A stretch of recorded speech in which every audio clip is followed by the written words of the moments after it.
L'histoire commence lorsqu'un gars était fâché contre Momo parce qu'elle ne lui avait pas donné d'argent et ne le laissait pas s'approcher d'elle. Ils finissent par se battre, mais le gars décide de la laisser tranquille. Ce type était le premier petit ami de Momo, mais ses horribles amis ne sympathisent pas avec elle. Elle n'aimait ce gars que parce qu'il ressemblait à un certain Ken Takakura. Elle veut trouver un gars comme Ken et cherche quelqu'un pour la réconforter.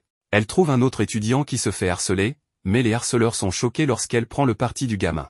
Elle décide que le nerf ne vaut pas son temps, mais les harceleurs ont arrêté de le déranger, alors elle s'en va. Le nerf en conclut qu'elle doit être amoureuse de lui, car elle ne lui aurait pas parlé sinon, et il lui montre frénétiquement ce qu'il lisait. Le président est allé sur Mars, mais la fille n'est pas intéressée. Le nerf continue quand même et explique que l'armée américaine a officiellement reconnu l'existence de phénomènes aériens non identifiés. Leur gouvernement a également créé plusieurs forces de défense, donc le nerf croit que les guerres spatiales sont sur le point de commencer. Momo en a assez d'être gentille car elle ne veut pas entendre parler de ses théories du complot, alors elle lui dit que c'est pour ça qu'il n'a pas d'amis. Elle se sent mal après avoir blessé ses sentiments et s'excuse d'avoir été trop loin. Elle explique qu'elle ne croit pas aux extraterrestres, mais elle baisse sa garde et révèle qu'elle croit aux fantômes. Le nerf se met à rire et à se moquer d'elle, car seuls les idiots croient aux fantômes, ce qui mène à une dispute. Momo explique que sa grand-mère est une médium et qu'elle l'a vu faire des exorcismes. Le nerf souligne que ce n'était probablement que des convulsions et que ce n'est pas une preuve que les fantômes existent. Momo réplique en se demandant si le nerf a déjà vu des extraterrestres. Les amis de Momo la voient se disputer et elles en concluent qu'elle a abandonné l'idée de trouver son petit ami idéal comme Ken Takakura. À la place, elle semble avoir choisi un otaku. Les deux règlent leur dispute en décidant de faire une compétition, celui qui prouvera ce qui existe réellement gagnera, et le perdant devra être l'esclave du gagnant. Cette nuit-là, Momo est terrifiée lorsque le nerf l'envoie dans un hôpital abandonné. Il lui explique que c'est un hotspot pour les ovnis et que si elle appelle un ovni sur le toit, elle sera enlevée. Momo n'a aucune idée de ce que c'est, alors il lui explique que c'est quand les extraterrestres vous kidnappent et font des expériences sur votre corps. Momo se demande s'il a déjà été enlevé, mais il ne sait pas, car ceux qui sont enlevés finissent par avoir leurs souvenirs effacés. Les deux se disputent à nouveau parce que le nerf ne veut pas admettre qu'il n'a jamais vu d'ovni, mais on voit que quelque chose suit Momo. Quant au nerf, il arrive sur le lieu spirituel où Momo l'a envoyé. Cet endroit est terrifiant, mais il est déterminé à prouver que les fantômes n'existent pas.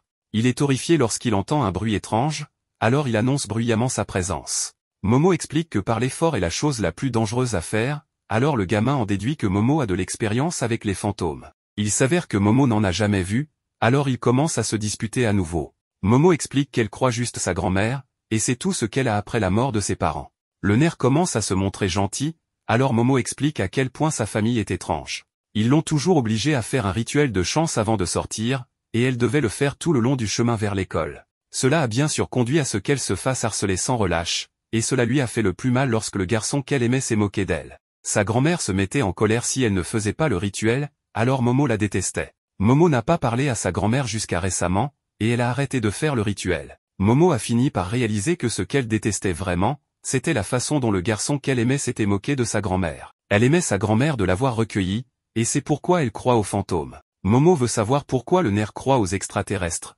mais il ne dit rien. Juste à ce moment-là, il voit des empreintes étranges, et un fantôme terrifiant dit des choses perverses au nerf. Ce dernier prend ses jambes à son cou, et Momo explique ce qu'elle a entendu sur Internet. Selon certains forums, quelqu'un qui rencontre la vieille dame ne doit en aucun cas la laisser le dépasser. S'ils perdent une course contre la grand-mère Turbo, ils seront maudits. La grand-mère rattrape le nerf, alors il hurle de terreur et Momo décide d'aller l'aider. Malheureusement, elle a ses propres problèmes, car elle est attaquée par un trio. Momo se retrouve dans une situation assez étrange, et le trio se présente comme des serpos car ils viennent de la planète Serpo. Momo est horrifié de réaliser qu'ils sont de vrais extraterrestres, mais il lui assure qu'ils sont amicaux. Momo fait remarquer que des extraterrestres gentils ne prendraient pas les vêtements des gens.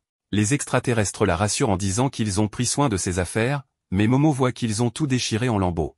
Momo exige qu'ils la laissent partir, mais les extraterrestres l'ignorent et expliquent leur histoire. Leur espèce n'a que des mâles, alors ils se reproduisent par clonage. Cependant, ils ont des problèmes avec cette technologie, et ils veulent retrouver une fonction reproductive semblable à celle des humains. Ils prévoient d'utiliser Momo pour cela, mais elle refuse, car elle n'a même pas laissé son ex-petit ami s'approcher d'elle. Momo se réserve pour quelqu'un du type Ken Takakura, alors elle exige qu'il la laisse partir. Les aliens effrayants utilisent la télékinésie pour la convaincre, mais ils sont choqués de constater qu'elle résiste. À ce moment-là, le téléphone de Momo sonne et une jambe sort directement de l'écran pour lui donner un coup de pied en plein visage. La grand-mère Turbo qui poursuivait le nerf sort de l'écran du téléphone et démolit complètement l'un des extraterrestres. Momo est horrifié de voir que ce monstre est en fait le nerf, qui explique qu'il a été maudit par la grand-mère Turbo. Les extraterrestres sont impressionnés par le fait qu'il ait voyagé à travers l'écran, car même n'ont pas cette technologie. Mais le nerf demande de l'aide, car il ne peut pas se contrôler. Les aliens effrayants se préparent à lui prendre ses organes, mais le nerf se déplace beaucoup trop vite et ils n'arrivent pas à le toucher avec leur télékinésie. L'extraterrestre de type Naruto utilise une sorte de jutsu pour envoyer l'enfant voler, puis lui dit de donner ses organes. À la surprise générale, le nerf accepte et explique qu'il attend de voir des extraterrestres depuis longtemps. Il n'a jamais eu d'amis, alors il pensait que les extraterrestres l'accepteraient au moins comme ami. Il a appelé le ciel pour voir un ovni depuis l'école primaire, mais ils ne sont jamais venus. Les harceleurs se sont moqués de lui et les extraterrestres l'ont ignoré, donc personne n'a jamais reconnu son existence. Cependant, Momo l'a défendu malgré tout cela. À cause de cela, le nerf avertit les extraterrestres de ne pas toucher un seul cheveu de Momo, car il ne laissera personne lui faire du mal. Il est prêt à tout sacrifier pour elle, même s'ils viennent à peine de se rencontrer, et il est même prêt à devenir un monstre pour la sauver. Momo l'encourage tandis qu'il se transforme complètement, mais l'extraterrestre le frappe, et Momo est choqué de voir à quelle vitesse il abandonne. L'extraterrestre effrayant recommence à utiliser la télékinésie sur Momo, mais elle se débat contre ça et elle a un souvenir. Sa grand-mère voulait qu'elle libère son chi en faisant le rituel, mais Momo ne voulait pas le faire parce que tout le monde se moquait d'elle. Sa grand-mère a insisté et a guidé Momo à travers le rituel. Elle devait resserrer son abdomen et imaginer qu'elle projetait de l'énergie par le sommet de sa tête. Momo a fait exactement ce que sa grand-mère lui a dit, mais elle avait un sérieux syndrome de stress post-traumatique à cause des moqueries. Elle en avait assez de cette vieille folle, alors Momo a décidé de ne plus jamais faire le rituel et a dit à sa grand-mère qu'elle la détestait parce qu'elle était une fausse médium. Momo s'excuse maintenant pour ce qu'elle a dit et elle effectue le rituel. Elle imagine de l'énergie jaillir du sommet de sa tête, et cela la libère étonnamment des contraintes des extraterrestres. Le nerf n'en croit pas ses yeux, car il devient clair que Momo peut utiliser des pouvoirs psychiques. Momo n'en revient pas non plus, et l'extraterrestre ne comprend pas pourquoi sa télékinésie est repoussée. Il se demande s'il l'a poussée à ouvrir ses chakras, mais Momo répond simplement que c'est parce que sa grand-mère était une vraie médium. Momo remercie sa grand-mère, car elle a maintenant le pouvoir de se défendre. Avec ses nouveaux pouvoirs, Momo détruit complètement le dernier extraterrestre et l'envoie voler directement sur la Lune. La fausse Lune explose et révèle qu'il s'agissait en réalité de l'OVNI. Momo cherche le nerf pour qu'il puisse s'échapper, mais la forme monstrueuse de celui-ci l'attaque à la place. Elle lui dit de se ressaisir pour qu'il puisse reprendre le contrôle. Momo utilise un peu de son pouvoir pour séparer le nerf de la grand-mère, et cette dernière exige de savoir qui est Momo. Momo est horrifiée de voir que le nerf est toujours maudit même si la grand-mère a quitté son corps. La vieille dame explique qu'elle a encore possession de ses parties masculines, et tant qu'elle garde ce contrôle, le nerf restera maudit. La grand-mère doit retourner au tunnel et dit aux deux jeunes de la rencontrer là-bas s'ils veulent lever la malédiction sur le nerf. La grand-mère n'est pas une menace pour l'instant, mais l'OVNI est sur le point de s'écraser. Finalement, l'OVNI s'écrase sur un bâtiment et tombe au sol. Le nerf conclut qu'il doit maintenant croire aux fantômes, étant donné qu'il vient d'être maudit par l'un d'eux, et Momo n'a pas d'autre choix que de croire aux extraterrestres après avoir été enlevés. Ils sont toujours dans une situation difficile, car le nerf perdra le contrôle de lui-même si Momo ne maintient pas la malédiction avec ses pouvoirs psychiques. La seule façon pour le nerf de lever sa malédiction est de battre la grand-mère à plate couture. Le nerf n'a pas d'autre choix que d'aller la combattre, alors il laisse ses vêtements à Momo pour qu'elle ait quelque chose à porter sur le chemin du retour. Momo lui rappelle qu'il perdra le contrôle sans elle, mais le nerf ne veut plus l'impliquer. Le nerf dit qu'il s'en sortira seul d'une manière ou d'une autre et qu'il utilisera simplement sa volonté pour atteindre le tunnel. Momo aimerait qu'il demande son aide, car il n'aurait clairement pas survécu sans elle plus tôt. Le nerf se demande s'il est vraiment acceptable pour quelqu'un comme lui de demander de l'aide, et Momo lui assure que c'est bien le cas. Elle lui dit de remettre ses vêtements, mais le nerf lui demande de le faire elle-même, car il ne pourra pas lui parler autrement. À ce moment-là, le cœur de Momo commence à battre la chamade. Elle ne comprend pas pourquoi, mais elle se rend compte que le nerf vient de réciter l'une des répliques de Ken Takakura. Momo parvient à se calmer, puis elle demande enfin le nom du nerf. Le nerf se présente comme étant Ken Takakura, et Momo est submergée de choc. Une fois de retour, elle refuse d'accepter la réalité, mais il lui dit que peu importe, il reste Ken. Cela pousse Momo à se jeter par terre pour faire une crise, tandis que Ken est rapidement pris par la malédiction, n'ayant aucun contrôle sur elle. Voyant qu'il a perdu le contrôle, ce qu'elle fait par réflexe est de le projeter violemment contre un mur, ce dont il la remercie malgré la douleur subie. On peut supposer qu'il est masochiste. C'est à ce moment que Momo lui propose de fixer une règle, elle lui interdit d'utiliser son nom, car elle aime l'occultisme. Désormais, son surnom sera Okarunia. Elle le met en garde de ne pas l'embêter. Pourtant, à un moment donné, Ken lui lâche un paix en plein visage, justifiant son geste en disant qu'elle le mettait sous pression. Plus tard, elle remarque qu'il fait déjà jour, ce qui signifie que la turbo-grand-mère ne sortira probablement pas maintenant, car les fantômes ne sortent pas la nuit. Pour cette raison, elle lui propose de se rendre chez elle, et une fois arrivée à l'entrée, Elle le prévient de faire attention, car sa grand-mère est stricte avec les garçons, ayant même presque tué son dernier petit ami. Ken se plaint qu'elle dise une chose pareille à la dernière minute, mais alors qu'il s'apprête à franchir l'entrée, il prend soudainement feu et se tord de douleur. Momo ne comprend pas pourquoi cela s'est produit, mais essayant d'agir rapidement, elle utilise son pouvoir pour le jeter dans la rivière de l'autre côté de la route. Après cela, elle remarque un seau sur l'un des piliers de l'entrée. Elle s'excuse et lui explique qu'une barrière énergétique a été installée. Une fois qu'elle a enlevé le seau, elle lui assure qu'il peut désormais passer. Toutefois, si cela échoue, il suffira de le jeter à nouveau dans la rivière. Avec quelques difficultés, Ken franchit l'entrée sans souffrir,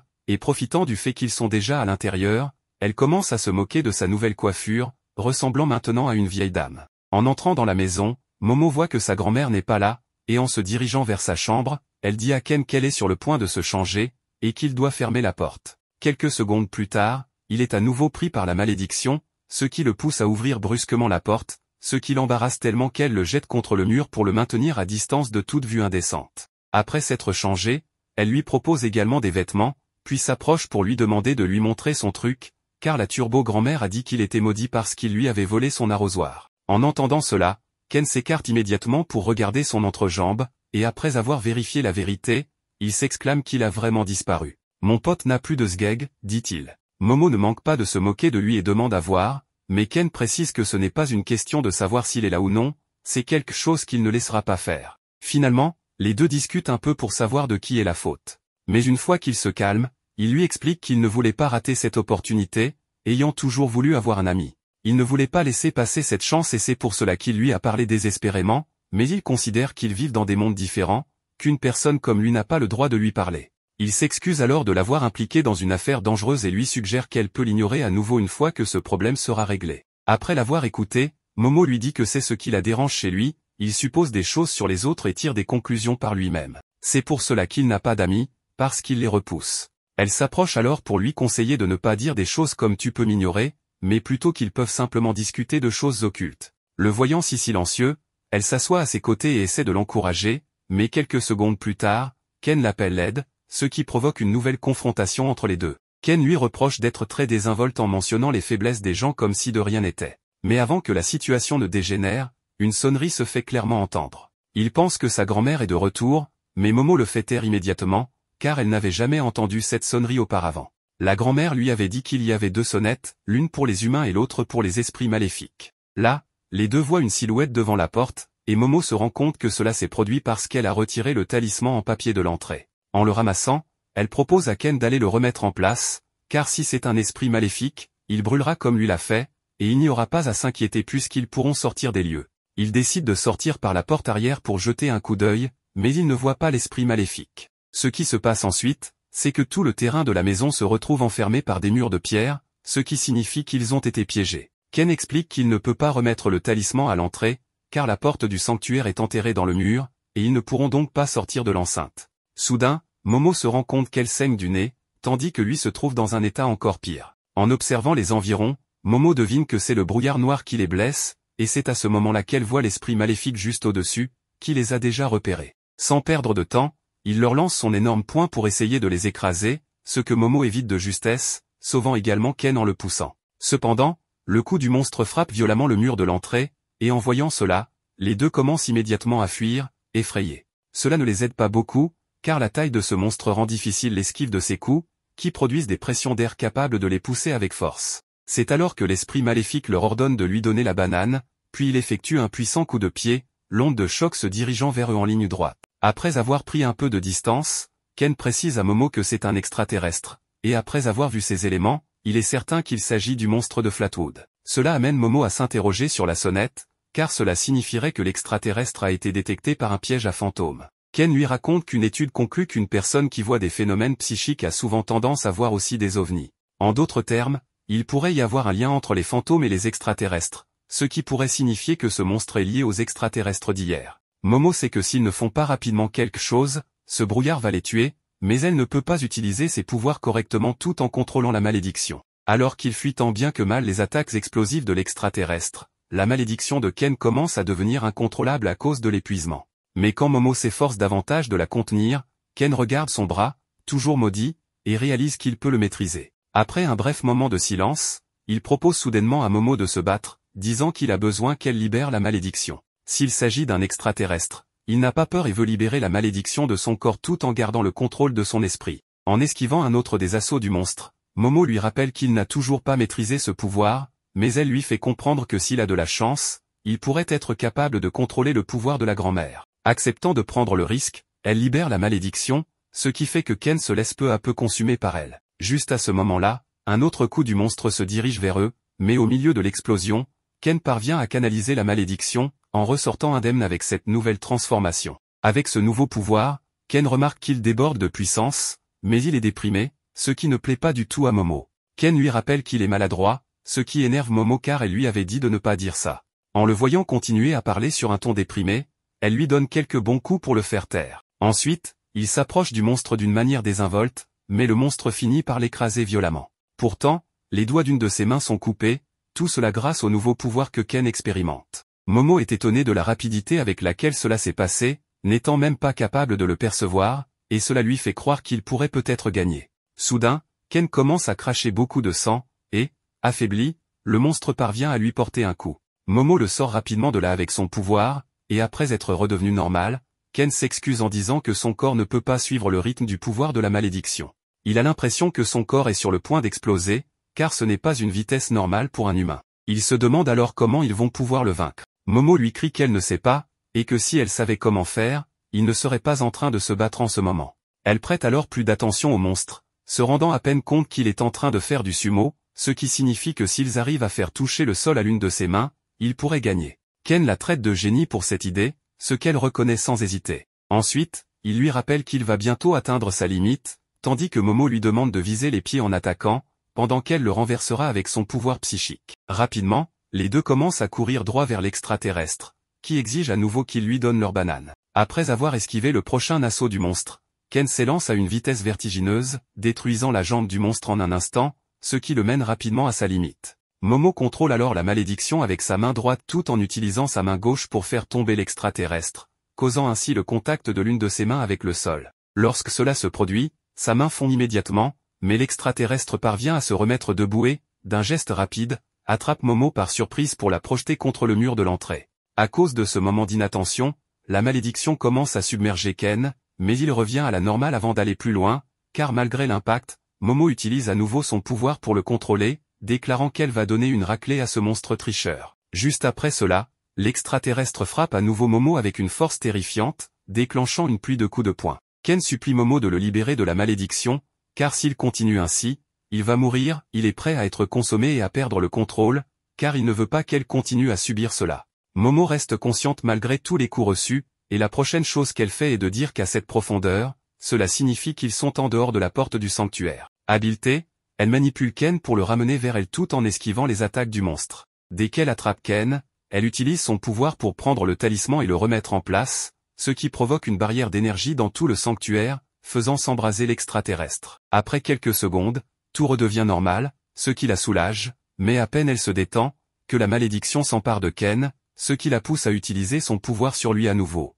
Elle remarque alors qu'il a changé de coiffure, trouvant qu'il a l'air plutôt bien, même si elle préférait celle qui le faisait ressembler à une vieille dame. Ken se plaint de ses moqueries, et Momo mentionne qu'elle se sent un peu étourdie avant de s'effondrer inconsciente au sol. En quelques secondes, Ken s'approche pour essayer de la réveiller, mais aussitôt, la malédiction commence à la consumer à une vitesse alarmante. Comme rien ne l'arrête, le processus de la malédiction s'accélère peu à peu, lui donnant l'apparence redoutable de la turbo-grand-mère, tandis qu'elle a Momo juste devant elle, complètement sans défense. D'un autre côté, la grand-mère de Momo participe à une émission de télévision, où elle lit l'avenir dans une boule de cristal pour une célébrité, Lee Dol-young, à qui elle révèle qu'il ment sur son âge, qu'il est marié et a un enfant non reconnu. Une célébrité ordinaire, pourtant cette idole nie tout.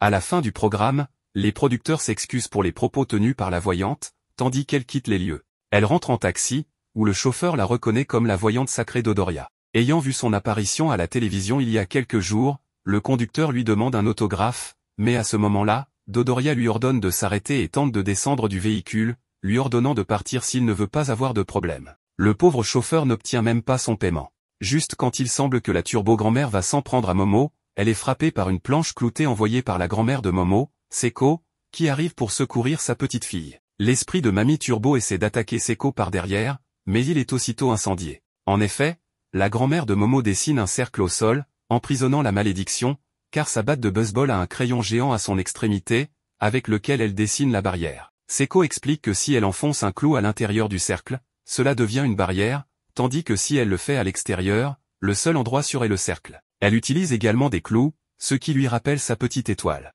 Seiko et la turbo-grand-mère se font face, et cette dernière lui promet de l'achever. Cependant, la Ricard commence à lui donner des coups, prévoyant d'exorciser l'esprit et maintenant l'enferme dans un cercle plus grand. La mamie Turbo l'avertit que cela signifie également la fin de la vie de Ken, mais cela importe peu à Seiko, qui se fiche de ce détail, puisqu'elle a toujours éliminé les hommes qui s'approchent trop de sa petite fille. Elle efface donc la barrière, éliminant ainsi l'esprit. Momo se réveille effrayée dans sa chambre, ne sachant pas ce qui s'est passé et cherchant Ken. Elle ne trouve que sa grand-mère, qui est en train de regarder la télévision.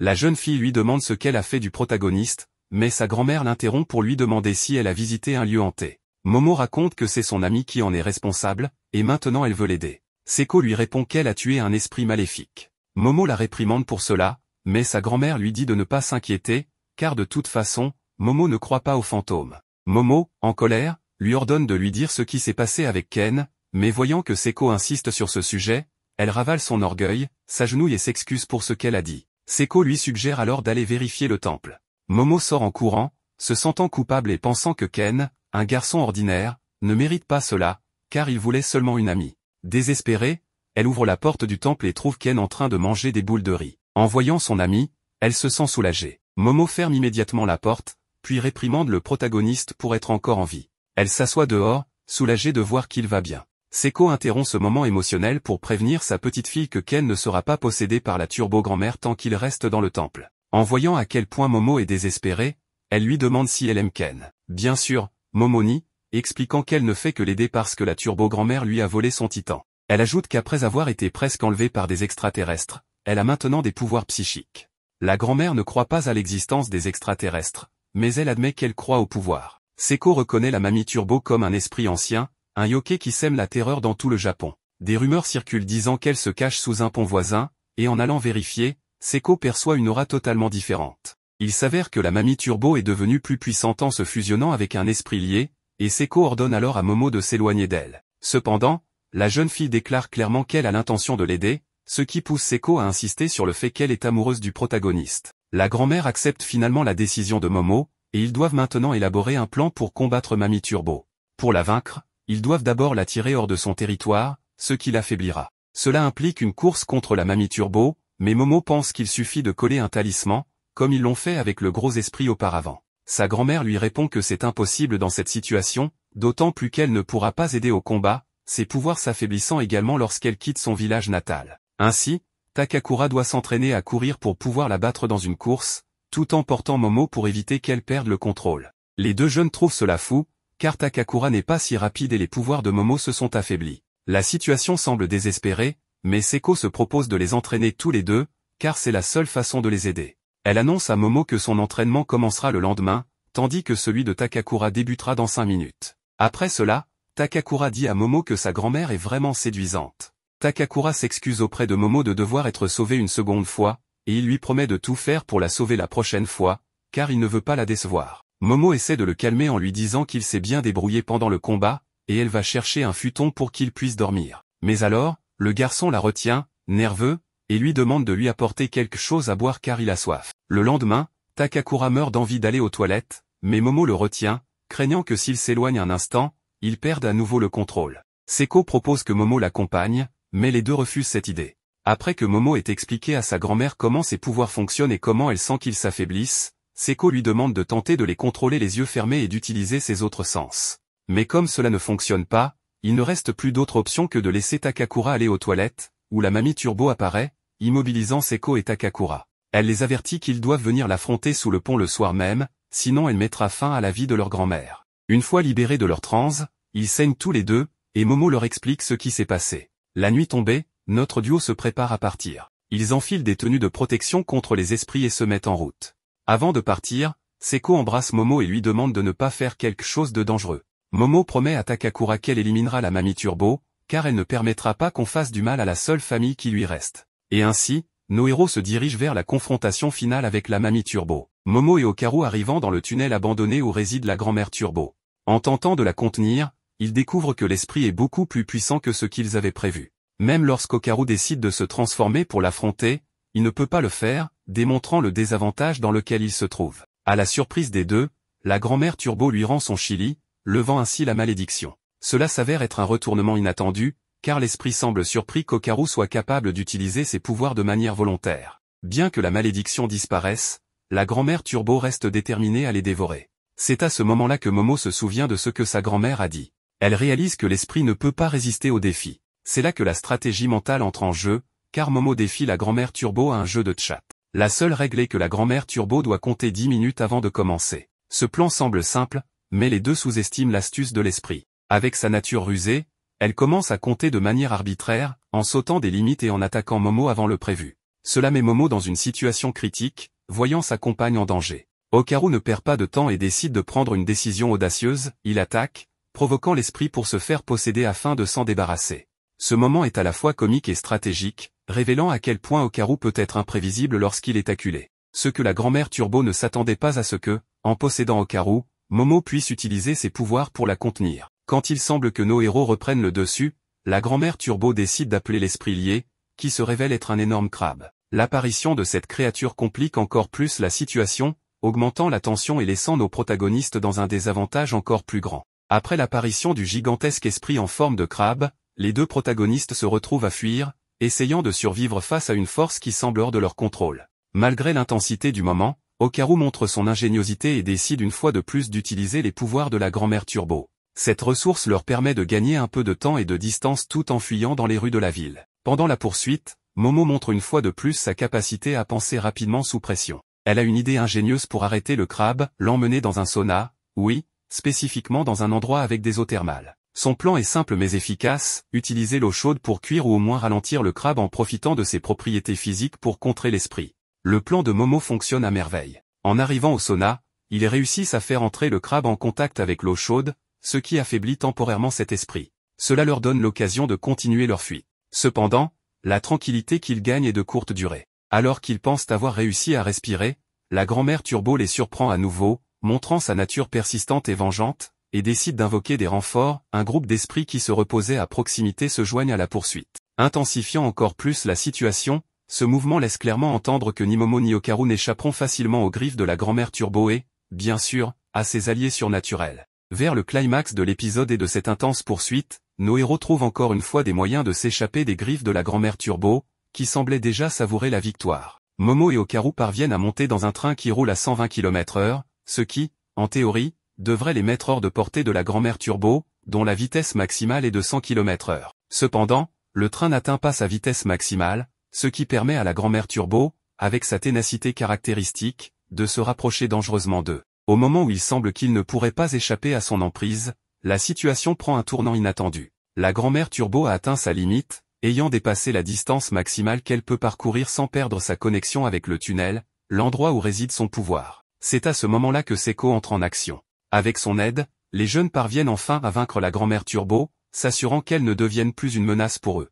C'est ici que la narration approfondit, nous offrant un contexte sur la grand-mère Turbo que nous ne connaissions pas. Seiko révèle que cet esprit n'a pas toujours été une entité maléfique. À l'origine, la grand-mère Turbo était une jeune femme qui a subi un destin cruel et tragique. Ce tunnel a été le théâtre d'actes atroces commis contre des jeunes, et la grand-mère Turbo est la manifestation de l'énergie accumulée par ces événements. La révélation selon laquelle la grand-mère Turbo essayait de consoler les personnes s'approchant du tunnel, malgré le fait d'être un esprit maudit, ajoute une couche de complexité émotionnelle. Seiko explique que, bien que les intentions des morts puissent sembler nobles, le contact avec les vivants ne doit pas se produire, car cela entraîne seulement plus de douleur et de chaos. C'est l'une des règles non écrites de la coexistence entre les mondes des vivants et des morts. Une fois chez eux, les deux tourtereaux commencent à se battre comme d'habitude, et le pire, c'est que le dîner consiste en un crabe. Pendant ce temps, Seiko demande à Okaru de lui montrer son sgeg, car elle veut vérifier s'il l'a vraiment. Cela fait clairement que Okaru se demande s'il parle à une idiote, mais en voyant qu'elle devient sur la défensive, il n'hésite pas à s'éloigner avec peur. Il lui demande alors de faire quelque chose, mais elle reste occupée à manger le crabe comme une petite écureuil. Une fois qu'il est temps pour lui de partir, elle le remercie pour tout, et les deux se disent au revoir, mais tous deux restent pensifs, comme s'il manquait quelque chose. Momo prend l'initiative de le faire s'arrêter pour lui dire qu'elle espère le revoir demain, un geste si gentil qui le rend heureux, car c'est ce dont il avait besoin. Le lendemain, Ken reprend les cours, car tout revient à la normale, mais il se montre assez nerveux, ayant un problème en tête, il veut bien réussir son salut matinal avec Momo. Il a même beaucoup pratiqué la veille au soir. Lorsqu'il arrive à l'entrée, il se rend compte qu'elle est là, mais il ne pense pas qu'elle l'attend uniquement parce qu'ils sont devenus amis. C'est pourquoi il décide de passer son chemin. Momo le regarde attentivement, et malgré cela, elle s'approche pour le bousculer et le saluer, ce qui lui fait comprendre qu'elle l'attendait vraiment. Une fois entrée dans l'école, elle commence à lui raconter avec enthousiasme et en détail toute son expérience avec les extraterrestres. Ken se contente de l'écouter sans trop parler, montrant un peu de timidité. Lorsqu'il essaie finalement de dire quelque chose, elle doit partir pour sa classe, mais pas avant de lui dire qu'elle espère le revoir plus tard. À ce moment-là, un élève le bouscule fortement, le traitant avec désinvolture comme d'habitude. Ken ignore cela et va s'asseoir sans s'en préoccuper, acceptant de tout pardonner, peu importe à quel point c'est déraisonnable, car il a maintenant une amie incroyable. D'un autre côté, les amis de Momo remarquent qu'elle est ailleurs et en concluent qu'elle est préoccupée par des choses liées à son ex. Elles ignorent que Momo souhaite en réalité parler d'extraterrestres et commence à s'impatienter. La même chose arrive à Ken, qui aimerait beaucoup parler avec elle des fantômes. Il était nerveux ce matin et n'a pas pu répondre malgré toutes les questions qu'elle lui a posées. Justement, Momo pense la même chose, elle est impatiente de lui parler des extraterrestres qui l'ont attaqué, curieuse de savoir ce qu'ils mangent ou s'ils portent des sous-vêtements. À la fin du cours, ils sortent tous les deux dans le couloir pour se retrouver, mais à cause de la foule, ils passent l'un à côté de l'autre sans se voir. Momo arrive dans sa classe et demande des nouvelles d'Okaru, mais ceux à qui elle s'adresse ne comprennent pas de qui elle parle, car elle évite de dire son vrai nom pour des raisons évidentes. De son côté, Ken essaie de demander où elle est, mais sa timidité fait qu'on ne l'entend même pas. Après cela, ils se rendent tous les deux à différents endroits de l'école, et par hasard, ils passent très près l'un de l'autre, mais ils ont le malheur de ne jamais se croiser. Après un moment, ils sortent tous les deux dehors et s'assoient pour réfléchir. Ken pense qu'elle a sûrement remarqué ce matin qu'il est ennuyeux, et c'est pourquoi elle s'est probablement lassée de lui. De son côté, Momo se désespère de ne pas l'avoir trouvé et, en y repensant, elle se dit qu'il semblait découragé ce matin. Elle suppose donc qu'il ne se sent peut-être pas à l'aise qu'on lui parle autant et se reproche de ne pas avoir pensé à ses sentiments. Peu à peu, il commence à se blâmer et à se dire qu'ils ont fait quelque chose de mal. Ensuite, il se lève et se dirige vers l'intérieur de l'école, sans se rendre compte qu'ils empruntent le même chemin, ce qui les fait se heurter. En plus de cela, leurs lèvres se frôlent un instant. Ils se reprochent mutuellement ce qu'ils font là, mais après s'être calmés, ils finissent par comprendre qu'ils se cherchaient mutuellement et qu'ils pensaient que l'autre ne voulait pas le voir. Cela dissipe leur malentendu, mais, soudain, les amis de Momo les interrompent, déclarant qu'ils viennent de s'embrasser et qu'ils ont quelque chose ensemble. Face à ces accusations absurdes, Momo le nie fermement, précisant qu'elle n'embrasserait jamais ce crétin, ce qui pousse Ken à lui répondre de la même manière. En quelques minutes, ils se disputent vivement, puis chacun part de son côté. En voyant cela, Miko et Ken se convainquent que les deux sont vraiment proches. Ken se rend aux toilettes et réfléchit à ce qui s'est passé, acceptant qu'il s'est laissé emporter et que le mieux serait de s'excuser. Mais en voulant uriner, il remarque quelque chose qui le choque. De leur côté, les amis de Momo commencent à l'interroger sur son prétendu nouveau petit ami, ce qui la rend extrêmement embarrassée et incapable de leur faire comprendre la réalité. Quelques secondes plus tard, Ken arrive soudainement pour lui dire qu'il y a une urgence et qu'ils doivent parler en privé. Mais comme elle est encore en colère, elle lui demande de partir, rappelant ce qu'elle lui a dit plus tôt, qu'elle ne voulait pas lui parler. Elle redit également à ses amis qu'il n'est pas son petit ami. Ken essaie de la persuader de venir avec lui, mais comme elle reste ferme dans sa colère, il finit par lui demander si elle a vraiment honte d'être son amie. Après cela, il s'éloigne, et les filles disent à Momo qu'elle a été très dure avec lui, bien qu'elle reste sensible sur le sujet. Peu après, Ken heurte accidentellement un étudiant qui s'excuse poliment. Quelques minutes plus tard, Momo arrive dans ce couloir et se rend compte qu'ils discutent, la fille restant très proche de lui. Quand elle dit au revoir à Ken et s'éloigne, Momo est ravie de l'entendre parler mal de lui, allant jusqu'à dire que ce nerf avait l'air bête de tomber complètement sous son charme. Elle prend plaisir à faire tomber les idiots amoureux d'elle. Ces paroles énervent assez Momo pour qu'elle utilise ses pouvoirs pour faire tomber un lavabo sur la tête de la fille, la rendant inconscient. Ensuite, Ken arrive pour voir la fille mais Momo s'accroche à son bras, et en passant à côté de l'autre fille, lui montre clairement ce qu'il a à ses côtés tout en la menaçant. Lorsqu'ils marchent ensemble, Momo en profite pour lui dire qu'elle est désolée, reconnaissant qu'elle a mal agi. Ses amis pensaient qu'ils s'étaient embrassés dans la cour, ce qui l'a paniqué. Elle admet finalement ne pas avoir honte d'être son amie. Ken, légèrement nerveux, lui dit que ça ne le dérange pas du tout et qu'il est heureux de leur réconciliation.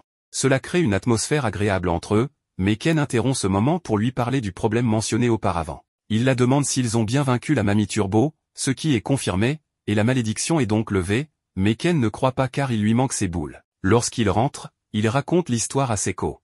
Momo ne peut s'empêcher de rire de la situation, et Ken explique que son bâton magique est revenu, sans réaliser que ses boules de dragon n'étaient pas là. Seko lui demande pourquoi il appelle cela un bâton magique, car en réalité c'est un crayon. De retour au sujet, Seko décide d'agir en inspectant le cas. En préparant le rituel, il place un talisman sur une poupée et, sans attendre, Seko frappe Ken avec son grand éventail. Momo remarque qu'à chaque coup, l'aura de Ken change brièvement. Seko lui explique que dès que l'aura change, il doit l'extraire, car elle ne lui appartient pas mais est quelque chose d'externe. Ils réussissent à extraire l'aura, mais elle s'échappe immédiatement de ses mains. Seko lui dit de ne pas s'inquiéter et se concentre sur la poupée de chat qui s'embrase, et le chat s'anime soudainement pour s'enfuir. Seko leur ordonne de le capturer, et il fouille la maison. Momo utilise ses pouvoirs psychiques pour détecter l'aura du fantôme et le capturer avec ses mains spirituelles. Lorsqu'ils arrivent à la chambre où se trouve le chat, il les insulte et leur demande de le relâcher. Ken, impressionné par l'évolution des pouvoirs de Momo, reste néanmoins diverti par l'attitude agressive du chat, qui lui semble adorable. Seko leur explique que ce chat est la mamie Turbo. Elle leur révèle que lorsqu'elle était en train de brûler sous la technique de barrière, elle s'est transformée en esprit pour entrer dans le corps de Ken. Elle comptait s'y cacher pour récupérer son pouvoir spirituel et tous les tuer lorsqu'elle serait assez puissante. Momo lui rappelle qu'elle n'a plus le contrôle, donc elle doit faire gaffe à ce qu'elle dit. Ken exige alors que la mamie lui rende ses paires de boules, sinon elle ne peut pas fuir. Mais la mamie détendue, les avertit que la tuer signifie la perte permanente de ses boules de dragon. Enragé, Ken subit soudainement une transformation en sa forme maudite. Seko lui explique que l'éventail a expulsé sa conscience mais que ses pouvoirs sont restés dans son corps. Terrifiée, la mamie Turbo commence à trembler en comprenant sa situation, Seko lui inflige alors une série de claques en guise de leçon. Après tout cela, Ken revient à la normale, ne comprenant pas comment il a pu se transformer seul. Enfin, Momo dit à Seko d'arrêter et propose une trêve avec la mamie Turbo, si elle rend ses boules, ils restaureront son pouvoir. Elle accepte malgré quelques réticences, mais révèle que les boules ne sont pas là, car elles se sont perdues. La nouvelle laisse tout le monde paralysé, avec un autre problème à résoudre. Ken et Momo s'éloignent de la zone proche de la gare, car elle est près de l'endroit où ils ont vaincu Mamie Turbo. Elle leur explique que ces boules sont enveloppées dans une membrane d'énergie spirituelle et qu'il s'agit de boules dorées brillantes d'environ 5 cm de diamètre. Tous deux se plaignent car ils les cherchent depuis un bon moment, et Momo doute qu'ils puissent trouver quelque chose d'aussi petit. Cela pousse Mamie Turbo à leur dire qu'ils les ont peut-être déjà trouvés. Il se trouve qu'une puissante force vitale réside à l'intérieur de ces boules, les fantômes et les yokais sont attirés par ce genre de choses, car ils croient qu'ils pourront revivre s'ils collectent des objets ayant une forte énergie vitale. C'est aussi pour cette raison que les esprits malins attaquent les humains pour essayer de voler leur force vitale. Momo demande si cela n'est pas très mauvais, car si quelqu'un a déjà pris ces boules, ils n'ont aucun moyen de les retrouver. À cela, Mamie Turbo répond que ça ne lui importe absolument pas, en se montrant très détachée. Cette attitude pousse Momo et Ken à lui donner des coups de pied sans relâche, en la rendant responsable de tout ce problème. Ensuite, ils rentrent chez eux et racontent leur échec à Seko, qui leur dit qu'elle va demander à ses amis s'ils ont des informations sur les boules. Elle rappelle également à Ken qu'il possède toujours le pouvoir de Mamie Turbo en lui. Bien qu'il ne semble pas incontrôlable en ce moment, c'est tout de même un pouvoir dangereux. Elle lui conseille donc de rester en retrait jusqu'à ce qu'ils aient trouvé une solution. Le lendemain, Ken, en arrivant à l'école, se dirige vers sa classe où des camarades l'arrêtent pour lui demander s'il sort avec Momo. Quand Ken leur répond que non, l'un d'eux lui demande de bien vouloir la lui présenter, car il a toujours voulu être ami avec elle, en ajoutant qu'elle est très mignonne. En entendant cela, Ken ouvre de grands yeux, car il n'avait jamais pensé que Momo était mignonne. Il était seulement heureux d'avoir fait sa première amie. Mais en y réfléchissant bien, il trouve qu'elle est effectivement très jolie. Il se corrige cependant rapidement en se rappelant qu'elle n'est qu'une amie et qu'il ne devrait jamais penser qu'elle est mignonne, jugeant cette pensée inappropriée. À ce moment-là, un autre camarade, Soyo, lui demande s'il a couché avec elle, car il y a une rumeur selon laquelle elle est facile. Ken change immédiatement d'attitude et lui demande qui a diffusé cette rumeur. Comme l'autre refuse de répondre, Ken le saisit par le col. Bien que ce garçon n'apprécie pas l'attitude de Ken, celui-ci commence peu à peu à libérer le pouvoir de Mamie Turbo, lui demandant de répondre sous une grande pression. Le garçon, effrayé, finit par admettre que ce n'est pas lui qui a propagé la rumeur. Après quelques secondes, Ken reprend son calme et s'excuse, puis retourne à son siège. Peu de temps après, Mamie Turbo apparaît depuis son sac et le salue en remarquant qu'il passe un mauvais moment. Ken la remet rapidement dans son sac pour se précipiter dans un couloir désert, où il lui demande ce qu'elle fait ici, puisqu'elle était censée être isolée dans la maison de Momo. Elle lui explique que Seko a dit qu'un chat doit agir librement, car de toute façon elle ne pouvait rien faire. Plus important encore, elle sent qu'il traverse des difficultés et pense que ce pouvoir est un fardeau pour quelqu'un comme lui. C'est pourquoi elle lui propose de retourner en lui promettant que dès qu'elle récupérera ses pouvoirs, elle le laissera en paix. Ken est irrité par cette suggestion, car elle devrait d'abord lui rendre ses boules. Avant qu'elle ne puisse continuer à parler, il la remet dans le sac dès qu'il entend la voix de Momo. Avant qu'il puisse lui expliquer ce qui se passe, son sac tombe soudainement car il est fasciné par son visage, se rappelant clairement ce qui la distrait, elle est très mignonne. Cela le pousse à s'éloigner, incapable de lui parler correctement. Momo lui demande pourquoi il prend ses distances, mais comme il ne répond pas, elle commence à le poursuivre sans relâche. D'un autre côté, Mamie Turbo sort du sac pour explorer et vole avec plus de liberté. Un peu plus tard, les amis de Momo voient qu'elle est contrariée et lui disent que Ken s'est battu avec d'autres garçons qui ont mal parlé d'elle. Apparemment, quelqu'un répand une mauvaise rumeur sur elle. Cela rend Momo un peu embarrassée, mais elle ne comprend toujours pas pourquoi Ken l'évite. À partir de là, on voit l'étudiante Era Shiratori passer dans le couloir de l'école. Elle pense que Momo est une belle fille et que, rien qu'en marchant dans le couloir, elle attire tous les regards. Non seulement elle est jolie, mais elle sourit et salue tous ceux autour d'elle. Cependant, même une fille parfaite comme elle est furieuse pour quelque chose, en l'occurrence Momo et ce qu'elle lui a fait avant. Alors, elle a répandu la rumeur que Momo est facile, mais elle est en colère car cela ne s'est pas suffisamment propagé. Selon elle, personne ne comprend que cette fille est un démon. Lors de l'accident, elle l'a clairement vu, Momo avait une aile de démon qui poussait dans son dos. Cela l'a convaincue qu'elle est sans aucun doute un démon. Mais le fait d'avoir soudainement acquis la capacité de voir ce genre de choses signifie qu'elle est l'élu. Elle en avait déjà un peu conscience, et elle pense que c'est à cause de sa grande beauté. Pour le prouver, elle montre une boule dorée qui lui est tombée du ciel. En la trouvant, elle a supposé qu'elle devait aussi sauver le monde de ce vil démon, ce qu'elle prévoit de faire. On voit brièvement comment elle a trouvé cette boule dorée, elle était près du train au moment où ils ont vaincu Mamie Turbo et, juste après l'avoir ramassée par terre, elle a commencé à voir petit à petit des choses que les autres ne peuvent pas percevoir. De retour dans le présent, ses amis viennent lui dire qu'elles ont obtenu les objets qu'elle a demandés, une Bible et une croix, bien qu'elle se plaigne de l'odeur de gaz. Ses amis doutent que ce qu'elles sont sur le point de faire soit bien, mais elles lui montrent leur soutien en tant qu'amie. À ce moment-là, Era s'alarme en voyant quelque chose dehors, une femme en robe rouge. Cependant, ses amis lui disent qu'elle ne voit rien. Era pense alors qu'il s'agit d'un membre de la famille de Momo et se cache, mais elle retrouve rapidement son air doux et innocent quand des garçons s'approchent pour la saluer. À ce moment-là, on voit que la Mamie Turbo les observait, bien qu'elles finissent par se retirer. Era parle en code à ses amis pour qu'elles exécutent leur plan après l'école, et elles lui font un signe de pouce en retour. De retour avec les garçons, ils sont maintenant assis sur le toit, mangeant ensemble. Momo demande à Ken de le regarder, mais Ken continue d'éviter le contact visuel, prétendant qu'il surveille pour s'assurer que la Mamie Turbo ne tente pas de s'échapper. En entendant cela, Momo se concentre sur elle et lui demande ce qu'elle fait ici.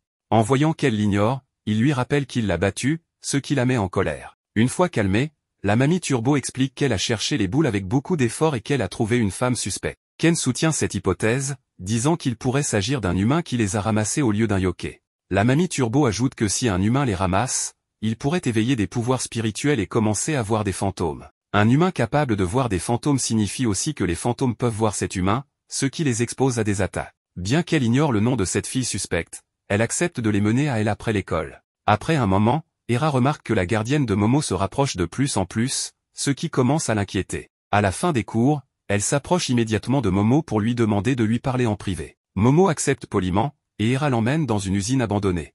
Dès qu'elle en a l'occasion, elle fait signe à ses amis, qui surprennent Momo et parviennent à lui immobiliser les poignets avec un ruban de sécurité. Ensuite, Era s'approche de lui pour essayer de l'exorciser avec une croix. Momo, furieux, utilise ses mains spirituelles pour envoyer ses amis voler, les laissant inconscientes sous l'impact. Cette démonstration de pouvoir pousse Era à redoubler d'efforts pour faire face à Momo, allant même jusqu'à sortir sa boule dorée pour obtenir plus de puissance. Momo confirme alors qu'elle est bien celle qui la possédait. Quelques minutes plus tard, Ken arrive, et Momo lui signale qu'Era est la fille suspecte qu'il cherchait, mais Ken crie que ce n'est pas le cas, car en réalité, elle est victime de la femme suspecte. Juste après, le fantôme qu'Era avait vu approche et la saisit dans ses mains, ravie de pouvoir enfin la voir. Elle lui dit qu'elle est sa mère, attirant son attention. Cela permet à Ken de se transformer pour attaquer, mais le fantôme esquive facilement ses coups. Grâce à sa meilleure agilité, elle l'attrape avec une main et tente de le dévorer. Momo essaie de l'arrêter avec son pouvoir, mais comme elle ne peut pas utiliser ses mains, elle a beaucoup de mal à le contrôler. Le fantôme effectue une rotation agile, projetant Momo contre des objets et, sans être interrompu, dévore complètement Ken. Puis elle reporte son attention sur Era et lui fait savoir qu'elle a attendu plus de 10 ans pour pouvoir la voir. Cela pousse Era à douter qu'il s'agisse d'une parente de Momo. Le fantôme lui rappelle qu'elle l'a appelée « maman » ce jour-là et lui demande de l'appeler ainsi de nouveau. À peine capable de comprendre ce qui se passe, Era pense que Momo combat ce démon et lui propose de s'allier. À ce moment, la Mamie Turbo sort des décombres et utilise un téléphone. Après quelques recherches, elle explique à Momo que ce fantôme est sans aucun doute l'acrobate à la chevelure soyeuse. Cependant, Momo la critique parce que le téléphone est celui de son ami Miko, ce qui signifie qu'elle l'a volé. À ce moment, Hera déclare à Silky qu'elle est l'élue et qu'elle va donc éliminer des monstres comme elle. En entendant cela, Silky la dévore complètement, puis blâme Momo d'avoir incité Hera à devenir une délinquante. Ensuite, elle libère ses cheveux en tous sens, créant une situation critique. Momo demande de l'aide à la mamie Turbo, mais celle-ci ne parvient pas à la libérer. Silky parvient à attraper Momo et commence à la traîner dans tous les sens, lui infligeant de lourds dégâts. Elle lui dit qu'elle peut l'appeler « maman » si elle souhaite être pardonnée, mais, bien qu'elle soit étranglée, Momo parvient à l'insulter, ce qui pousse Silky à la dévorer. Avec tout le monde hors de combat, la mamie Turbo s'approche pour lui montrer son mépris et lui faire savoir que, selon ce qu'elle a entendu, un mannequin Echo a le pouvoir d'attirer quelque chose de bon. Elle remarque que Silky a avalé ses propres cheveux en même temps que Momo.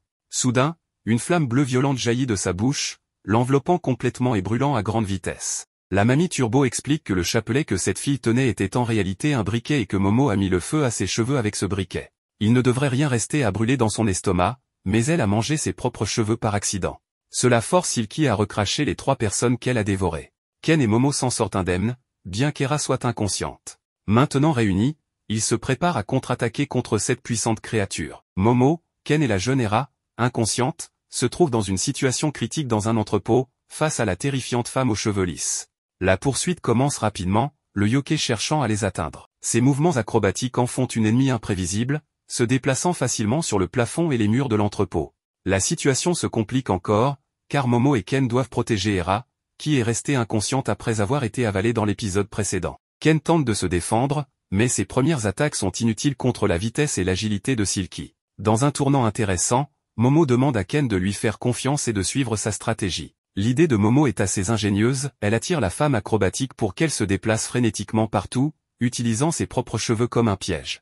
Tandis que Silky effectue des acrobaties, ses cheveux commencent à s'emmêler dans les étagères, les poutres et les objets de l'entrepôt, se transformant en pièges pour elle-même. Aveuglée par son désir d'attraper les protagonistes, Silky ne se rend pas compte qu'à chaque saut, elle s'en mêle davantage. Lorsqu'elle le réalise enfin, il est trop tard, elle est immobilisée, piégée par ses propres cheveux. Avec le yokai immobilisé, Momo incite Ken à profiter de ce moment pour utiliser toute sa puissance. Cela représente un défi pour Ken, car jusqu'à présent, il a toujours utilisé les pouvoirs de la turbo-grand-mère de façon inconsciente. Cependant, Momo croit qu'il peut y arriver. Ken se concentre, sent l'énergie circuler en lui et, avec détermination, canalise toute l'énergie de la turbo-grand-mère en un coup puissant. C'est un moment épique où l'on voit Ken faire un bond chargé d'énergie, se lançant directement vers Silky acrobatique avec un coup brutal. L'impact est dévastateur, Silky est complètement vaincu et hors de combat. Quand tout se calme, la grand-mère Turbo, Momo et Ken se rapprochent d'Hera pour retrouver une des boules dorées de Ken. La récupération de cette boule est une petite victoire qui redonne un peu d'espoir à nos héros.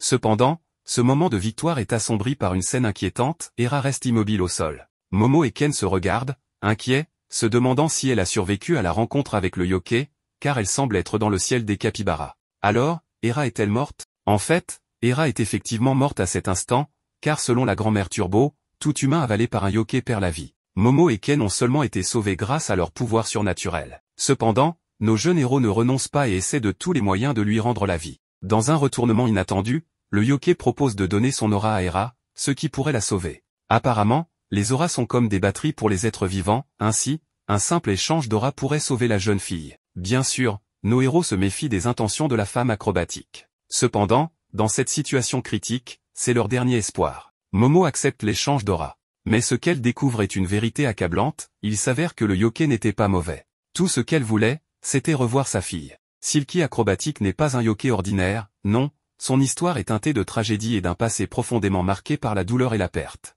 Dans sa vie humaine, elle était une femme ordinaire qui se battait pour survivre et pour offrir une bonne vie à sa fille, qui était devenue sa seule raison de vivre. Les difficultés financières l'ont obligée à accepter des emplois épuisants, dont un particulièrement dégradant. Cependant, le désir de voir sa fille heureuse et de lui fournir un foyer sûr, la motivait à endurer toutes sortes de souffrances. La vie de Silky a pris un tournant tragique lorsqu'elle a été harcelée par ses créanciers, qui ont décidé de lui donner une leçon en lui enlevant sa fille. Désespérée, elle a tenté de les poursuivre, mais a échoué à la récupérer. Le cœur brisé et sans espoir, elle est montée sur la terrasse de son immeuble et, dans un dernier acte de désespoir et de douleur, a exécuté une danse acrobatique sous la pluie avant de se jeter dans le vide. Ce moment a marqué sa transition vers le monde des yokais, laissant derrière elle sa vie humaine, mais emportant avec elle le profond désir de retrouver une fille à aimer. En tant que yokai, Acrobatic Silky devient une figure tourmentée par le besoin de combler le vide laissé par sa fille. En voyant Hera, son instinct maternel se réactive et elle projette en elle l'image de la fille qu'elle a perdue,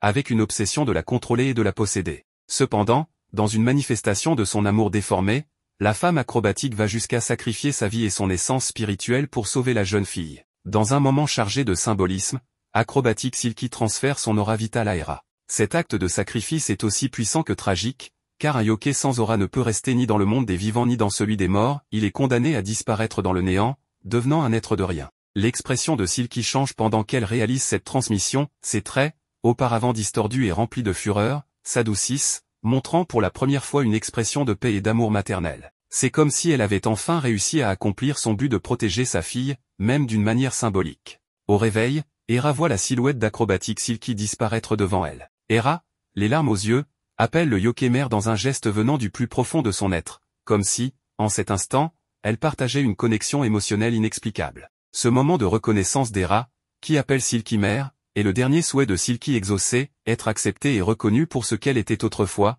une mère qui aimait profondément. Son dernier souhait accompli, l'esprit d'Acrobatic Silky commence à se désintégrer en particules de lumière, s'évanouissant lentement tandis qu'elle regarde Hera avec un regard plein d'amour. Pendant qu'il mange, Momo en profite pour s'excuser auprès d'Hera d'avoir renversé une bassine sur sa tête un autre jour. Malgré ce geste de gentillesse, Hera précise qu'elle n'a pas l'intention de devenir amie avec elle. Elle lui ordonne ensuite de se dépêcher et de s'excuser d'avoir parlé dans le dos de Ken. Cependant, Hera change de sujet et accuse Momo d'être un démon. Face à cette accusation absurde, Momo nie et affirme qu'il s'agit d'un simple malentendu. Malgré tout, Hera insiste, expliquant que tout est étrange chez Momo, y compris Seko, sa grand-mère, qui paraît bien trop jeune et belle pour ce rôle. En plaisantant, Seko déclare que Momo est effectivement un démon, ce qui pousse Hera à interpréter cela au premier degré. Elle déclare alors que Momo est à la tête d'une organisation démoniaque ayant pour but de détruire le monde. Momo répond qu'elle n'a pas autant de pouvoir, affirmant que sinon, elle aurait déjà fait exploser la tête d'Hera depuis longtemps. Les deux commencent alors une dispute verbale tout en continuant de manger leur ramen. Hera, persuadée de ses propres capacités, déclare avoir été choisie pour sauver le monde grâce à sa beauté, avant de quitter la table, laissant Momo perplexe. Seko, pour sa part, prend le parti d'Hera, ce qui énerve Momo, qui insulte Seko en la traitant de vieille maudite. Hera revient ensuite pour parler avec Ken et lui demande pourquoi, malgré qu'il soit un démon, il l'a sauvé tant de fois. Momo intervient pour dire que Ken n'est pas le démon qu'Hera pense. De son côté, Ken explique qu'il agit simplement par principe, s'il y a des gens en détresse, il se doit de les aider. Cette réponse surprend Hera, qui voit en lui une bonté humaine. Elle promet alors de libérer Ken de l'emprise de Momo. En quittant les lieux, Hera ressent un sentiment nouveau envers Ken, qu'elle trouve étrange, puisqu'elle le considère encore comme un démon. Plus tard, Seko et les autres commencent à plaisanter en aidant Ken avec une balle, pour enfin la placer correctement. Tout le monde célèbre cette petite victoire. De retour à l'école, Momo est troublée car ils n'ont toujours aucune piste sur l'autre balle. Elle propose à son ami de se retrouver dans un cybercafé après les cours pour discuter. Cependant, Ken annonce qu'il devra s'absenter, ayant un engagement. Durant le déjeuner, Momo discute avec ses amis et partage ses soupçons sur le comportement étrange de Ken. L'une de ses amies suggère qu'il pourrait voir une autre fille, ce que Momo réfute immédiatement, déclarant que Ken est le dernier à pouvoir inspirer ce genre de soupçons. Mais elle se souvient du regard qu'Hera a lancé à Ken lorsqu'ils se sont séparés, ce qui ravive ses doutes. Momo décide finalement de vérifier la salle de Ken pour éclaircir la situation, mais elle change d'avis, préférant ne pas le déranger dans son travail. Sur le chemin du retour, elle tombe par hasard sur Ken, qui se tient au-dessus d'Hera comme s'il va l'embrasser, ce qui laisse Momo sans voix. Pour mieux comprendre cette partie, on revient un peu en arrière, alors que Ken est en plein exercice physique pour se renforcer en vue de futurs affrontements. Hera le rejoint alors et, avec un air sérieux, aborde de nouveau le sujet de ses supposés pouvoirs démoniaques. Mais même si Hera reste convaincue qu'il est un démon, elle décide malgré tout d'être honnête sur ce qu'elle ressent pour lui. À ce moment-là, Hera s'approche de Ken pour l'embrasser, mais il la repousse, gêné par cette approche inattendue. Hera explique alors que, selon un des livres de son père, lorsqu'une personne déclare son amour, elle s'embrasse habituellement. De plus, elle affirme qu'il est de la responsabilité d'un homme d'accepter la déclaration d'une femme. Devant une telle logique absurde, Ken reste ferme et lui demande d'arrêter de lire de telles choses. Il lui fait remarquer qu'une fille aussi populaire qu'elle n'a pas besoin de se rabaisser à ce genre de comportement. Cependant, Hera rétorque que la popularité n'a rien à voir avec le romantisme. Pendant leur débat, leurs jambes s'en mêlent, et Ken tombe accidentellement sur elle. C'est à ce moment que Momo arrive et les voit dans cette position, remarquant même qu'Hera fait une moue comme pour encourager Ken à l'embrasser. Ken tente de s'expliquer, mais Momo, en colère, le laisse parler dans le vide, pensant qu'il s'amusait avec Hera au lieu de travailler sur son supposé rapport. Ken essaie de la suivre pour dissiper le malentendu, mais Momo l'envoie balader avant de se rendre en cours de biologie, où ils étudient les homards boxeurs et la puissance de leurs coups. Ses amis, observant son comportement, remarquent qu'elle est déprimée. Pendant ce temps, Momo, parlant à un homard, plaisante sur le fait qu'elle aimerait parfois frapper quelque chose. Ses amis, en la voyant interagir avec l'animal, supposent qu'elle est possédée par l'esprit d'un homard, n'y voyant pas d'autre explication. De son côté, Ken réfléchit à son comportement envers Momo et réalise que s'excuser ne suffira pas. Il pense que tout cela est de sa faute, car il n'a pas pris le temps de l'informer qu'il s'entraînait pour devenir plus fort et l'impressionner. Il décide de continuer son entraînement intensif sans chercher de prétexte. Soudain, il remarque que les personnes autour de lui ont disparu et que le sol est recouvert d'eau. Puis, il entend un cri perçant. En se dirigeant vers la source du bruit, il trouve Hera, qui semble aussi confuse que lui. Elle accuse Momo d'avoir utilisé ses pouvoirs démoniaques pour causer cette situation. En entendant cela, Ken réalise que Momo a également disparu. Il parcourt l'école en l'appelant, tout en ressentant une sensation familière liée à un incident passé. Pendant ce temps, Momo, perdue et inquiète pour Ken, se rappelle leur dispute plus tôt et reste troublée. Elle sent alors une présence approcher et voit un animal qui ressemble davantage à un serpent. Le monstre, alerté par elle, tire un rayon laser vert, détruisant presque tout autour. Ken entend l'explosion causée par l'animal et suppose qu'il s'agit d'un affrontement. Hera, méfiante, demande si Momo et Ken ne lui cachent pas quelque chose. Irrité, Ken lui répond qu'il n'en sait rien, bien qu'il reconnaisse que cela ressemble à un événement passé, où le ciel s'était obscurci soudainement, laissant lui et Momo encerclés. Hera demande comment ils avaient résolu cette situation, et Ken explique qu'ils avaient dû affronter un alien responsable de ces perturbations. En entendant cela, Hera reste incrédule, ignorant jusqu'ici l'existence des extraterrestres. Ken lui confirme leur existence et ajoute qu'ils sont bien plus puissants que les créatures locales. Hera, curieuse, s'interroge sur les motivations des aliens à les attaquer. Ken admet ne pas connaître leurs raisons, mais se rappelle que les extraterrestres qu'il avait affrontés collectaient des organes reproducteurs humains. Leur conversation est interrompue par l'attaque d'un monstre étrange. Utilisant une vitesse phénoménale, Ken parvient à sauver Hera de l'attaque du monstre. Ensuite, il lui demande de partir pour ne pas gêner le combat, ce qui la fait légèrement rougir. Gênée, elle lui demande d'arrêter de l'appeler ainsi, arguant qu'ils ne se sont même pas encore embrassés. Pendant ce temps, Ken est soudain attaqué par les mêmes extraterrestres qui cherchaient à capturer Momo. Il le projette au sol, surpris de le retrouver. Hera tente de l'aider en pointant un crucifix vers eux, mais Ken, conscient de leur puissance, lui demande de fuir. Il lui explique que leur cible principale est les femmes, car ils recherchent un organe reproducteur pour leur espèce. Les extraterrestres attaquent Hera avec une rafale qui la projette loin. Ils révèlent ensuite qu'ils veulent capturer la banane de Ken, ce qui l'indigne. Confus, ils demandent pourquoi ils veulent tant son Malakia. Les aliens expliquent que son pouvoir dépasse leur technologie, se référant en réalité à la capacité de la grand-mère Turbo, qu'ils trouvent utile pour leurs expériences. Ken tente d'expliquer que ce pouvoir vient d'une malédiction et non de sa biologie, mais il l'ignore et s'apprête à passer à l'action. C'est alors qu'Hera, se transformant en Bellarina, se jette dans la bataille. Elle clame être l'élu, prête à affronter les monstres avec une danse de combat impressionnante. Le chaos promet un nouvel arc excitant, rempli d'action et de surprises. Une fois que Eri dégage la zone, elle se tourne vers Ken pour lui demander comment il va. Pour ce faire, elle retire son visage acrobatique, retrouvant ainsi sa voix originale. Cependant, elle se couvre rapidement le visage en réalisant qu'il est nu. Eri mentionne alors que se montrer ainsi, comme au jour de sa naissance, signifie qu'ils sont déjà engagés l'un envers l'autre. Même son côté acrobatique s'exclame qu'il a gagné le gros lot. L'un des serpents restants remarque qu'Eri possède également des pouvoirs, ce qui explique comment elle a pu entrer dans leur espace vide. Profitant de l'occasion, le serpent veut aussi voler la banane de Eri. Pendant ce temps, Ken se dirige vers la salle pour chercher quelque chose à porter. L'ennemi boxeur, quant à lui, attaque Eri, mais elle esquive habilement chaque coup. Après quelques secondes, elle effectue un saut acrobatique au-dessus de lui pour aller directement vers le serpent, qui utilise alors son pouvoir psychique, appelé méthode de mesure serpent, pour la repousser violemment. Le boxeur met en garde le serpent contre l'utilisation de ce pouvoir, mais ce dernier rétorque qu'il est bon marché et remplaçable. Eri, perplexe, ne comprend pas ce qui l'a frappé, pensant qu'il s'agit d'un mur invisible. Sans lui laisser le temps de souffler, le boxeur enchaîne les coups tout en chantant des compliments étranges.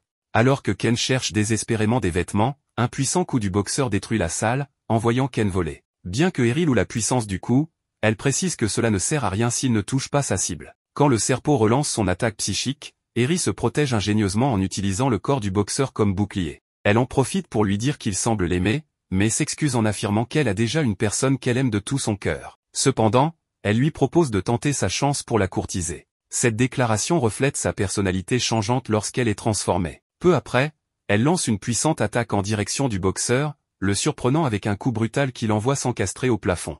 Alors qu'elle se concentre à nouveau sur le serpot, celui-ci utilise subitement son pouvoir psychique pour la projeter contre un mur et l'immobiliser. Eri, prise par surprise, réalise qu'il a cette fois réussi à lancer son attaque silencieusement. Le serpot note avec intérêt la présence de nombreux terriens dotés de pouvoirs paranormaux, y voyant un potentiel d'évolution important pour leur espèce.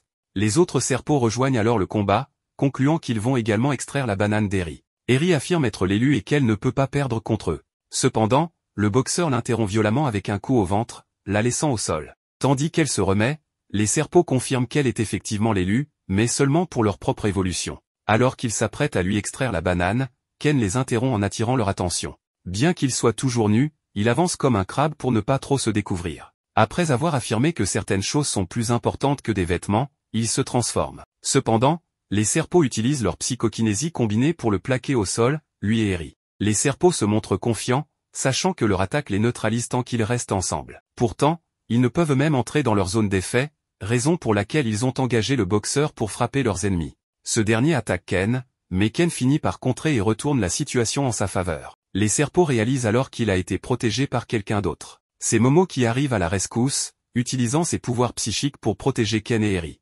Momo, agacé, traite Ken de crétin et lui ordonne de cesser de flirter avec cette fille. Avec Eri prête au combat, elle accepte à contre-cœur de s'allier à Momo, bien qu'elle ne l'apprécie pas.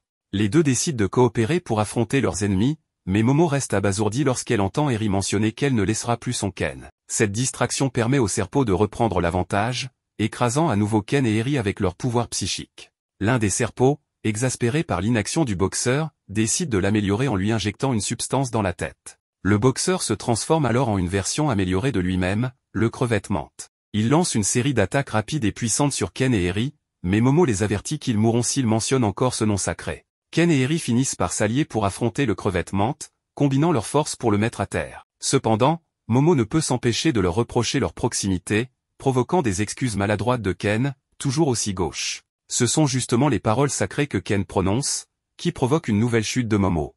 Il se retrouve à nouveau écrasé par les serpots. Soudainement, l'eau change de couleur, devenant verte, avant de se transformer en une immense vague qui fait monter le niveau de l'eau presque jusqu'au plafond.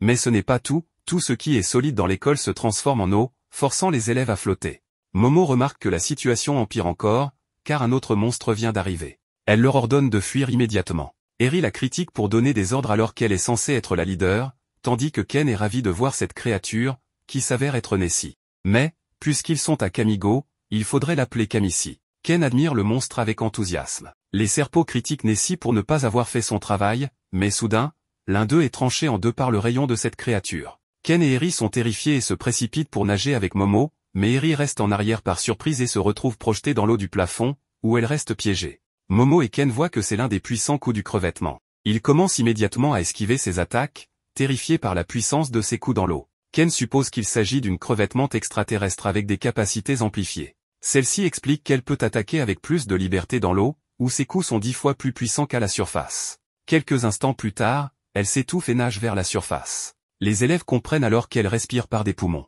Momo demande à Ken d'utiliser toute sa force, pensant que le pouvoir de la mamie turbo lui permettrait de nager rapidement. Mais il échoue spectaculairement et admet qu'il ne sait pas nager, pas plus que la mamie turbo. Le crevette-menthe replonge, forçant Momo et Ken à continuer d'esquiver ses coups. Alors qu'ils discutent de ce qu'il faut faire, Ken suggère qu'elle aille sauver Eri pendant qu'il distrait le monstre, mais Momo rejette cette idée. Une dispute éclate entre eux.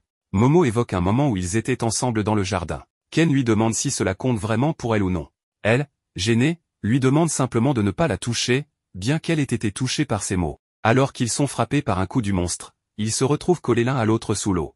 Ils remontent rapidement à la surface. Momo a une idée. Elle utilise son pouvoir psychique pour transformer Ken en une sorte de bateau en le propulsant en avant. Ils parviennent ainsi à échapper au crevette-menthe et à sauver Eri. Momo utilise son pouvoir pour retirer l'eau des poumons d'Eri, la réveillant. Le dernier serpot fusionne avec d'autres ennemis, formant une créature encore plus puissante. Les élèves se retrouvent à devoir affronter un monstre qui combine toutes les capacités de leurs ennemis. Grâce à une stratégie ingénieuse, Momo utilise son pouvoir pour détruire les bras du monstre, exploitant ses faiblesses en dehors de l'eau. Finalement, après une attaque coordonnée, le monstre est vaincu et les élèves retournent au monde réel. Là, ils découvrent que leur position embarrassante attire l'attention de tous leurs camarades. Sans perdre de temps, les 3 élèves se lèvent et fuient pour éviter le regard méprisant des autres élèves, surtout Eri qui est si populaire. En arrivant à l'infirmerie de l'école, Momo et ses amis sont interrogés pour savoir s'ils subissent du harcèlement. Cependant, ils répondent que non. Malgré cela, l'infirmière reste sceptique et repose la même question, précisant qu'elle a une tolérance zéro pour le harcèlement et qu'ils peuvent tout lui dire si quelque chose se passe.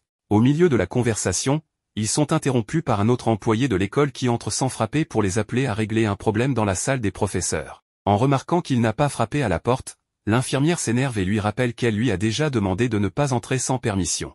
Cela dit, elle commence à le discipliner en le frappant avec un fouet. Au milieu de cette scène, elle revient aux élèves pour leur dire qu'elle sera occupée un moment. Hera devient alors désespérée face à cette situation embarrassante. Pendant ce temps, Momo s'agace du fait que les extraterrestres continuent de la suivre sans relâche. Ken explique que ces extraterrestres sont après lui, car ils veulent s'emparer des pouvoirs des Yokai à tout prix. Continuant la conversation, Momo demande à Hera depuis quand elle est capable d'utiliser les pouvoirs des Yokai. Hera répond que ce pouvoir s'est réveillé en elle au cours d'un combat, mais elle précise qu'elle a toujours été une grande guerrière, même avant de posséder ces pouvoirs. Ken estime qu'avec un pouvoir aussi puissant en elle, Hera deviendra une cible majeure pour les extraterrestres. Hera s'inquiète que Ken semble préoccupé par elle, mais il l'ignore et continue de parler avec Momo des extraterrestres. Il explique que tant qu'ils posséderont des pouvoirs liés aux Yokai, les extraterrestres les poursuivront. Momo remarque que s'ils veulent tant ces pouvoirs, ils devraient affronter directement les Yokai. Ken réalise qu'elle a raison et explique que si les extraterrestres n'ont pas encore envahi la Terre, malgré leur puissance, c'est parce qu'elle est habitée par des Yokai partout dans le monde. Selon lui, la Terre est protégée par les Yokai et les démons en général. Ken suppose que les extraterrestres attaquent les humains parce qu'ils sont plus faibles que les Yokai et espèrent évoluer grâce à eux avant de passer à leur prochain objectif, éliminer les Yokai. Cela dit, Ken commence à perdre son calme et insiste pour qu'il se dépêche de trouver une solution. Momo, confuse par son récit désordonné, ne comprend rien à ce qu'il dit. Alors que les filles commencent à paniquer à nouveau, les amis d'Hera entrent dans la salle et sortent avec elle, pensant que Momo lui avait fait quelque chose. Après leur départ, Momo dit à Ken qu'elle est prête à entendre son explication sur ce qui s'est passé entre lui et Hera. Dans la suite de la discussion, Ken révèle qu'Hera a essayé de l'embrasser, ce qui a conduit à une altercation qui les a fait tomber au sol, créant une situation embarrassante que Momo a surprise. Bien que Ken tente de justifier la situation, Momo se moque de lui pour ses explications maladroites. Le climat reste tendu jusqu'à ce que des camarades de classe viennent interroger le trio. L'une d'elles suggère que Momo, Ken et Hera sont dans un triangle amoureux. En plus de cela, le fait qu'ils se sont retrouvés nus, prouve qu'il y a eu une altercation entre les filles pour savoir qui aura Ken. De retour à Hera, toutes ses camarades ont de la sympathie pour elle, ce qui l'arrange bien des manières. Hera décide de garder le silence pour préserver son image de bonne fille. Cependant, une autre élève s'interroge sur le rôle de Momo, qui semble souvent en conflit avec Hera. Finalement, les rumeurs sur Momo commencent à se répandre, la présentant comme une fille troublante et imprévisible. Il décide de faire quelque chose pour éviter que Momo ne s'en sorte sans aucune punition. En voyant cette injustice, Hera ne peut plus se retenir et choisit de dire la vérité sur cette rumeur. Elle avoue qu'elle est à l'origine des bruits selon lesquels Momo ferait n'importe quoi avec n'importe qui. Hera demande à tout le monde d'arrêter de parler mal de Momo. Cependant, après cette confession, elle regrette d'avoir révélé qu'elle inventait des rumeurs, ce qui détruit complètement sa popularité. En voyant Hera dans cet état, Momo s'approche pour comprendre ce qui ne va pas. À ce moment-là, Tiktita réapparaît, montrant qu'il veut encore se battre. Mais il s'effondre, encore affaibli par leur combat précédent.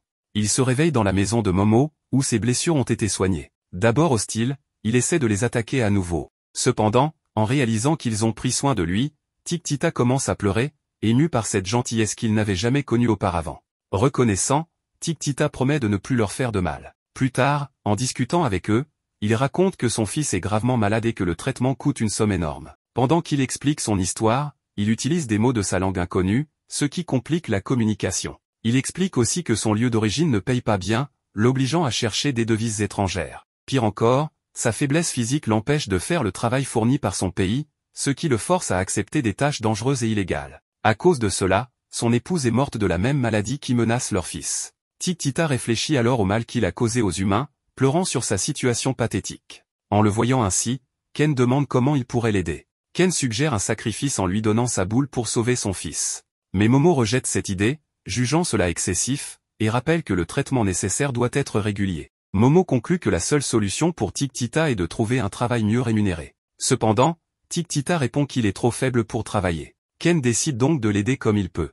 Hera propose de récupérer l'objet perdu de Ken plus tard, mais cette offre rend Momo jalouse, et elle lui dit de se taire. Malgré cela, Tiktita admet que Momo a raison, bien qu'il apprécie leur aide. Il décide de partir pour résoudre ses problèmes seul. Avant de partir, il remarque que le sang de Tic-Tita ressemble à un liquide blanc étrange. En testant avec du lait, il découvre que cette substance peut sauver son fils. Cependant, elle est trop diluée pour être efficace. Finalement, Seiko demande à un ami fermier, qui donne une vache à Tic-Tita pour l'aider. Tic-Tita les remercie avec émotion pour leur générosité, embarque dans un vaisseau spatial garé dans leur jardin, et s'en va en promettant de ne jamais oublier leur aide. Après cela, Momo demande à sa grand-mère Seiko si elle croit aux extraterrestres maintenant qu'elle en a vu un kidnapper une vache. Mais Seiko reste sceptique, pensant que Tic-Tita n'était qu'un kappa, une créature mythique. De retour chez eux, Momo demande de nouveaux uniformes. Seiko accepte d'en acheter pour Ken et Hera, mais refuse pour Momo à cause de son attitude. Elle finit par imposer une limite stricte à Momo. Alors que Momo obéit à contre-cœur, la sonnette retentit. En ouvrant, elle tombe sur un garçon nommé Gigi, qui la fait rougir légèrement. Ken demande qui il est, et Seiko répond qu'il est l'ami d'enfance de Momo, et aussi son premier amour. Ce passage laisse Ken très perplexe lorsqu'il remarque que Gigi ne fait que parler à Momo sans arrière-pensée. Ken, en l'observant de plus près, le trouve plutôt beau et estime qu'il semble être une sorte de sportif. Il le perçoit également comme quelqu'un de fidèle et dévoué.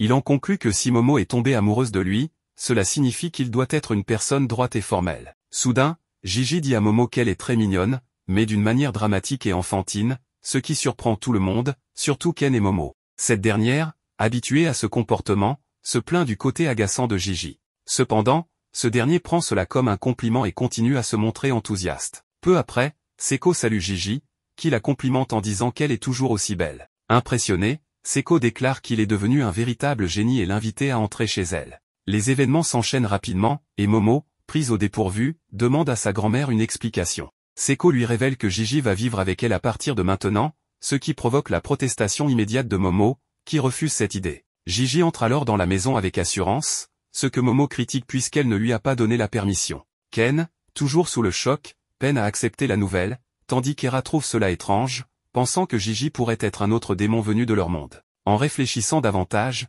Hera suppose que Momo prévoit d'attirer encore plus de démons pour finalement provoquer le Ragnarok.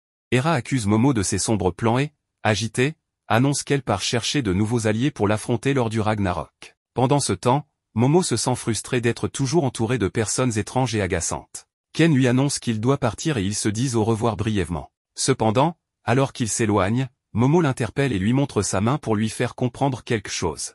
Ken, ne comprenant pas, écoute Momo lui expliquer qu'il est censé lui dire à demain. Bien que gêné, Ken finit par le faire, créant un moment à la fois doux et embarrassant entre eux. Plus tard, Momo demande à sa grand-mère pourquoi Gigi doit vivre avec elle. Seiko explique que ses parents sont hospitalisés et reproche à Momo son manque de compassion.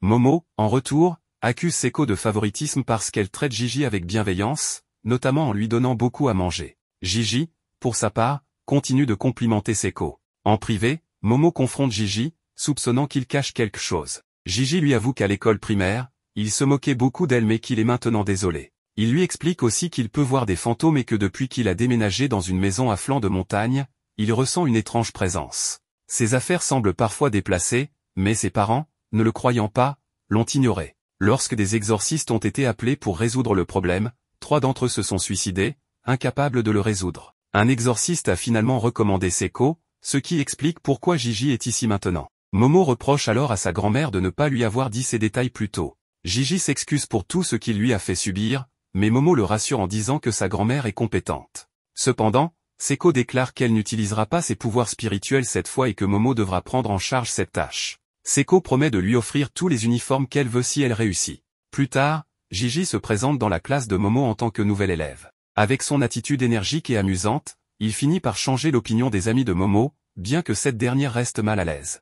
Gigi aggrave la situation en annonçant qu'ils vivent ensemble et en affirmant qu'ils s'aiment beaucoup, avec l'approbation des parents de Momo. Ces révélations suscitent des murmures parmi les autres élèves, et Muko intervient en déclarant que c'est inapproprié, car Momo est déjà lié à Ken. Dans une scène suivante, Ken réfléchit à tout cela, se demandant si Momo a encore des sentiments pour Gigi, qui semble très confiant et ne cesse de la complimenter. Et cela lui fait croire qu'il est possible qu'ils s'aiment beaucoup.